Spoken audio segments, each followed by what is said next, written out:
sepanjang pengetahuan saya belum ada satu buku pun, satu buku ya, dalam bentuk buku yang menulis tentang Jarot. Banyak sih orang mengulas tentang Jarot ya paling di status Facebook, di beberapa blog, tapi belum ada yang melihat Jarot secara keseluruhan, apalagi ditulis dalam bentuk buku utuh.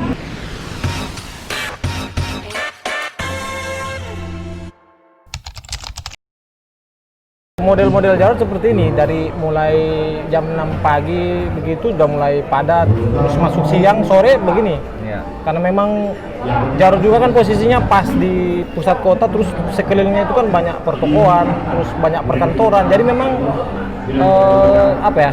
Ya padat lah seperti ini, rame. Nggak ada ya istilahnya jam-jam sepi, nggak ada. Rame terus.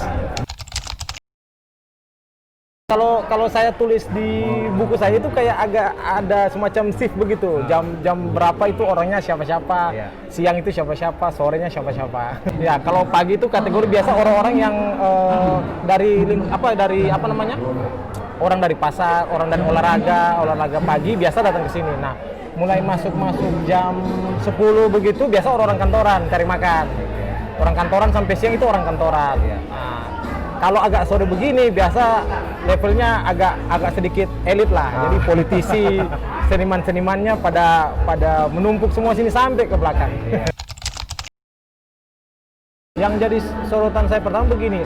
Jadi Jarot ini kan memang sudah lama. Cuma memang belum ada menurut saya, dan sepanjang pengetahuan saya belum ada satu buku pun, satu buku ya, dalam bentuk buku yang menulis tentang Jarot. Banyak sih orang mengulas tentang Jarot ya paling di status Facebook, di beberapa blog, tapi belum ada yang melihat Jarot secara keseluruhan, apalagi ditulis dalam bentuk buku utuh. Nah, saya melihat aspek sosial politiknya di Jarot ini, aspek sosial politiknya, bagaimana Jarot ini dia memainkan fungsinya sebagai ruang publik yang benar-benar ruang publik yang kalau saya tulis dalam buku saya itu ruang publik yang dicetuskan oleh Jurgen Habermas. Jadi ruang publik ini jadi semacam pertemuan tidak hanya orang ya, tapi juga ide, kepentingan, opini itu bertemu semua di sini.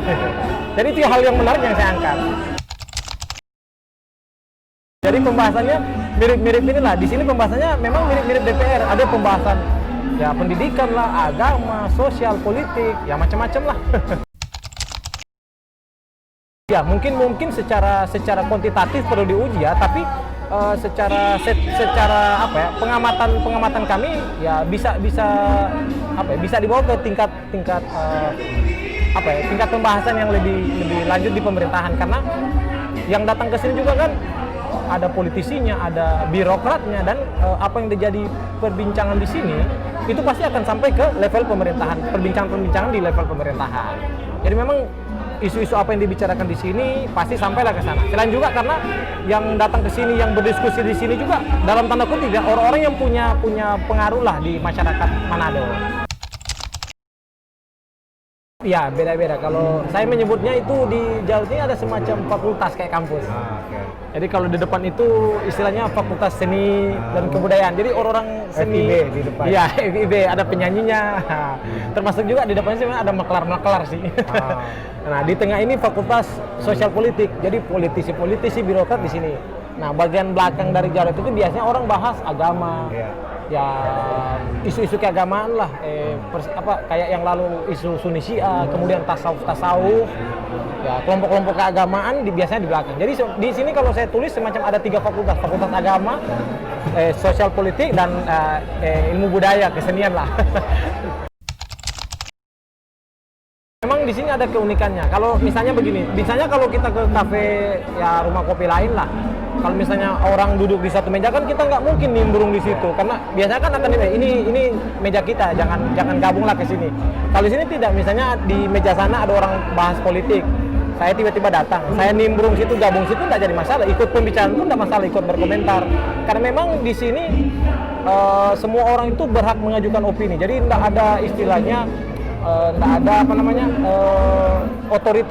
otoritas lah di sini. Misalnya si A lebih otoritas dari si B, enggak. Di sini seorang profesor misalnya dari kampus duduk di sini, bisa saja di depannya dia, yang duduk di depannya dia itu tukang parkir misalnya, yang ya bicara soal politik lokal lah. Jadi setara lah hubungan di sini, diskusi di sini, komunikasi di sini berlangsung dengan setara. Tidak ada lagi perbedaan akademisi, akademisi, birokrat ataupun pedagang. Ketika duduk di rumah kopi Jarot semua jadi setara. Semua bisa berkomentar tentang satu topik. Itu yang bikin menarik dari Jarot dan rumah kopi yang lain. Nggak ada lagi istilah strata di sini, termasuk latar belakang etnis, suku dan lain-lain sebagainya. Itu di sini jadi kabur, mungkin hilang sama sekali. Tidak ada lagi latar-latar seperti itu.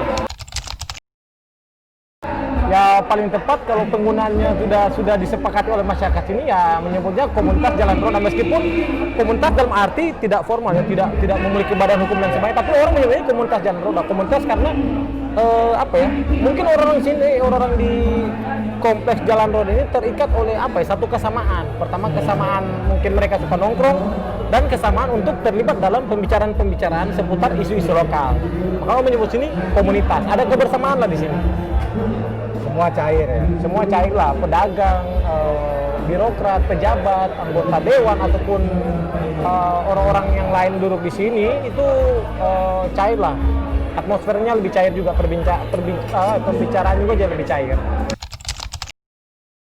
Kalau riset secara secara kuantitatif memang belum ada, tapi kalau secara sempitas lah, kalau lihat sini perputaran uang di sini ya lumayan besar lah, lumayan lah untuk potensi ekonomi, karena ini kan pedagang-pedagang rata-rata kan sini pedagang makanan, pedagang minuman yang dia selalu ramai dari pagi sampai Jarot tutup, itu sekitar jam 7 malam tutup, dan itu selalu ramai dari pagi sampai jam-jam 7 malam. Dan bahkan beberapa tempat sudah makanannya sudah habis dari sore karena saking banyaknya orang makan sini. Kan kita tahu juga di sini banyak toko, di sini pusat kota, dan banyak gedung perkantoran di dekat sini. Jadi orang-orang kantoran juga makannya di sini, kebanyakan makannya di sini. Sebenarnya kalau membership itu, istilah membership ya sebenarnya cuma sedikit. Kayak kalau saya sama Renner kan ini mungkin membership, kita ya tiap hari lah kita di sini.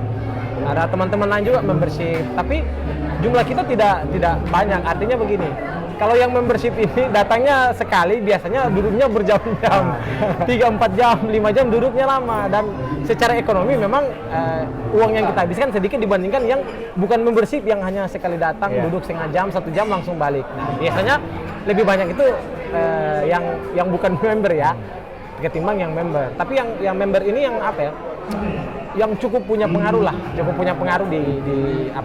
di komunitas jalan roda. Nah, selain mereka nongkrong sini juga kan, yang pengunjung tetap yang sudah bertahun-tahun di sini kan sering juga mengadakan kegiatan di sini, sering mengadakan diskusi, ya seperti itulah. Iya sih, kalau saya ya, karena jalan roda kan buat saya lebih dari sekedar rumah kopi ya, lebih dari sekedar kopi, karena ini menurut saya sudah menjadi semacam identitas Kota Manado. Ya, saya sangat berharap saja ke depan mungkin ini tidak digusur ya karena alasan pembangunan, tapi kalau bisa dibenahi lah secara infrastruktur, karena Jarot ini kan kita semua tahu di sini kalau siang itu sangat panas gerah, karena lihat aja ini kan kanopinya tidak ada sirkulasi udara. Ya mungkin pemerintah kalau ini bisa dijadikan satu tempat wisata lah, identitas Kota Manado bisa diperbaiki, bisa diatur lah tata letak bangunannya, infrastrukturnya diperbaiki biar lebih nyaman juga sih. Karena sayang juga kalau misalnya satu saat kalau ada pembangunan terus ini hilang kan sayang juga. Ini usianya sudah puluhan tahun kedai ini, dan ini mungkin kedai kopi terpanjang ya di Indonesia. Saya tidak tahu apakah ada kedai kopi lain yang panjangnya seperti ini.